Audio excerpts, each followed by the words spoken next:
ഞാൻ ആ വഴിക്കായിരുന്നു. ഒരു ലിഫ്റ്റ് കിട്ടിയിരുന്നെങ്കിൽ ഉപകാരമായിരുന്നു. ആർക്കുപകാരം? എനിക്ക് ഉപകാരമായിരുന്നു.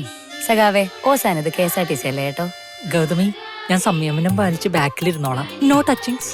ഞാൻ അതിലും നല്ലൊരു ഐഡിയ പറയട്ടെ. സഖാവ് ഒരു പെണ്ണ് കിട്ട്. നോണം കിട്ട സർക്കാരും ഓസാൻ കുറെ രാഷ്ട്രീയക്കാരും. ലിഫ്റ്റ് വെച്ചിട്ട് സർക്കാർ എന്ത് കഴിച്ചു? രാജിവെക്കാൻ പറയായിരുന്നു. നന്നായി.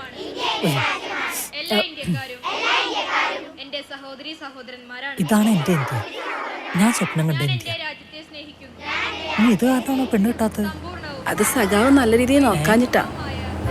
ഇതെപ്പറ്റി ലോട്ടറി കച്ചവടം അങ്ങനെ സുഖമായിട്ട് പോകണ്ടല്ലേ? അപ്പൊ ആ കാര്യം നോക്കിയാ പോരെ? പോയി വിട്ടോ. നിക്ക്. എന്താ സഖാവേ? നിങ്ങളോടല്ല, അവിടെ പറഞ്ഞതാണ്. വെറുതെ മനുഷ്യനെ കൊതിപ്പിച്ചു. ലിഫ്റ്റ്. എന്റെ പൊന്നു സഖാവേ, ഇപ്പൊ പിന്നെ ഇരിക്കുന്ന ആൾക്ക് ഹെൽമെറ്റ് നിർബന്ധം. ഇല്ല എന്റെ ലൈസൻസ് പോവും. സഖാവ് നടന്നങ്ങ് പോയച്ചാ മതി.